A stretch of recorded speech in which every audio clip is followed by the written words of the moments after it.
álcool e que tem algum problema, a tendência suicida, ela terá de 60 a 120 vezes mais probabilidade de se suicidar do que uma pessoa que não usa álcool. Ela é, sem sombra de dúvida, a maior taxa dos acidentes de trânsito. Se nós observarmos os acidentes de trânsito, o doutor José Olavo vai falar sobre isso, provavelmente ali para vocês, nós vamos ver que por trás dos acidentes de trânsito existe o álcool. Nós vamos encontrar nesse uso do álcool, portanto, uma patologia. Nós vemos que as principais situações de uso de outras drogas têm concomitante o uso de álcool. Agora vejam o seguinte: o álcool, o vinho, a cerveja, o uísque, ele não é saboroso, pelo menos para um jovem de 12, 13, 14 anos de idade. Ninguém gosta com 12, 13, 14 anos de idade de tomar cerveja. Ninguém toma cerveja pela primeira vez e acha bom. Ninguém toma vinho pela primeira vez e acha bom. Porque a criança gosta de bebida doce. Como é o caso do refrigerante, do suco, da bala. Essa é a preferência natural de uma criança. E nessa etapa, que é a entrada da sexualidade, aonde há um incremento hormonal também, e, portanto, uma demanda de prazer, de solicitação de prazer muito intensa no cérebro, estamos falando apenas da área biológica do enquanto, né? E sociológica. Nesse momento, se entrar a substância, há naturalmente um risco muito maior. E vocês já devem ter percebido que nesse período que nós estamos vivendo, essa questão do uso precoce de álcool foi solucionado pela indústria do álcool, através das chamadas bebidas ice, que são aquelas bebidas docinhas que têm uma taxa de vodka semelhante ou superior ao índice de cerveja. Então, o que aconteceu na nova geração? Aos 12, 13 anos de idade, essas crianças jovens já estão usando álcool. E naturalmente, aprendendo a usar as bebidas ice, as festas de 15 anos são todas regadas a álcool, né?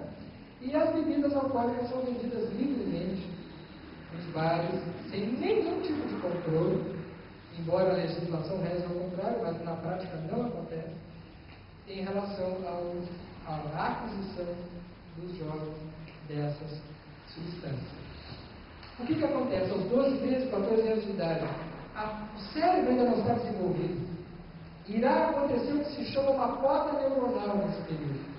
Uma poda de neurônios que irá, dependendo da sua intensidade, determinar uma maior capacidade cerebral, biológica ou menor. Se o álcool entrar ali, ele vai ocasionar aquilo que nós falamos antes. Um prejuízo enorme nesse processo de poda neuronal. O problema do álcool é que, uma vez utilizando o álcool, alguém chega para o jovem e diz assim: mas tem uma droga que dá um barato maior. Aí ele experimenta a maconha. E depois de experimentar a maconha, mas tem uma droga que experimenta uma droga com barato maior, que é a cocaína. Até que alguém chega e diz assim: sim, mas a cocaína não é nada. Se tu usar o crack, vai ser instantâneo. E ele usa. Porque ele já está num processo, existe um processo de utilização que é gradativo e que é sedutor e que é aplaudido socialmente. O cigarro, hoje já tem uma legislação. Hoje em dia, se uma pessoa acende um cigarro no restaurante, já o pessoal olha meio atravessado. Até bem pouco tempo atrás, era até bonito a pessoa acender um cigarro depois de uma refeição, e quem criticasse ficava meio mal visto, porque era careta, porque era, enfim. Isso já está caindo. Hoje em dia, a pessoa acende um cigarro e já se sente envergonhada. Mas não é o que acontece com o álcool.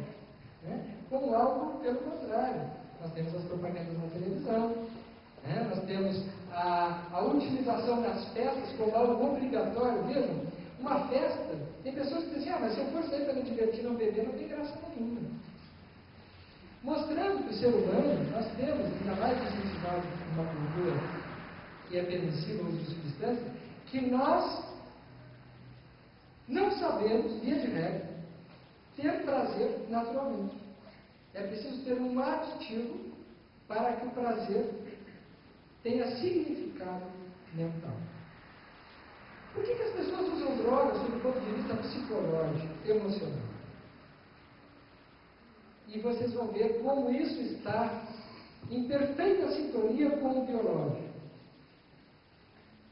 Existem pesquisas que mostram que as pessoas que usam drogas, elas têm uma necessidade de gratificação imediata e uma incapacidade de suportar frustrações. Vocês vão entender. Uma pessoa que tenha dificuldade de tolerar angústia, como por exemplo de esperar. Vamos dar um exemplo. Uma pessoa está com fome às 5 horas da tarde. E ela vai ter uma janta maravilhosa às 8h30. Se a pessoa quiser saborear aquela janta com prazer, ela tem que esperar até às 8h30. Se ela comer um lanche às 6 e pouco, ela vai resolver o problema daquela fome mais imediata. Mas já não vai ter tanta, a não ser que seja bem provido, que o estômago aumentado, depois de que esteja acostumado a comer bastante, já vai estar com fome às 8h30. Mas uma pessoa retilínea, ela provavelmente vai perder de saborear uma refeição com mais satisfação. Vocês concordam? A pessoa que usa drogas, ela não sabe esperar. Porque ela descobre que pode ter prazer imediato. E nós estamos vivendo o período social da gratificação imediata. Tudo no nosso ambiente é acelerado. Nós estamos vivendo numa sociedade que vive aceleradamente. Nós só não sabemos esperar. Se uma pessoa entrar numa fila e tiver que esperar até o caixa atender, ela pode não ter nada para fazer durante 5 horas. Mas se ele ficar 1 minuto ali, ele começa a brigar. Né? Às vezes nós vemos nas filas dos aviões, todo mundo vai, o avião só vai levantar a mão se todo mundo entrar no avião, os lugares estão marcados, e as pessoas brigam para chegar na frente do avião. Né? Existe uma pressa na nossa sociedade de chegar a lugar nenhum. E nós estamos acostumados a viver dentro dessa aceleração. Ainda agora há pouco nós falávamos sobre os benefícios da internet, que são inegáveis, quando utilizados em prol do progresso. Mas vejam, o que há algum tempo atrás demorava 2 dias para acontecer, como por exemplo a gente recebeu uma carta, hoje em dia a gente aperta um botão e aquela comunicação chega de forma imediata. Isso fez com que o ritmo das coisas na nossa sociedade acelerasse. E a nossa capacidade de esperar diminuiu. Então hoje nós temos que dar conta de situações emocionais com muito mais rapidez do que era há bem pouco tempo atrás. Tanto é que uma pessoa de mais, nem precisa ser de mais idade, uma pessoa de meia idade, hoje, se colocar um aparelho eletrônico, um computador na frente, se ela não viesse atualizando, ela não sabe nem como ligar. E aí tem que chamar o sobrinho, tem que chamar o neto, para que ele possa explicar e fazer a coisa funcionar. Né? É uma geração que tem essa pressa em chegar a lugar nenhum, como dissemos. Então vejam, essa incapacidade de suportar frustrações leva naturalmente, nesse período da vida, a ser uma condição predisponente, facilitadora, com muita rapidez vai ter o acesso das drogas. Você sabe como é que uma pessoa aprende a ter frustrações e a suportar frustrações? Como é que uma pessoa ela aprende a esperar? Quando ela tem família. Quando ela tem um pai e uma mãe, ou alguém que faça essa função, que ensine essa criança desde pequena a saber que as coisas têm um tempo, que as coisas precisam ter um horário, que as coisas precisam ter uma disciplina. Se não houver essa figura de um pai e de uma mãe que ensine uma criança a saber que as coisas têm a hora certa, essa criança vai crescer como tem crescido as crianças da nossa atualidade. Mandando, né? Determinando a hora das coisas. Porque vejam só, nem pouco tempo atrás, quando os pais iam tirar férias, os pais decidiam onde é que iam passar as férias.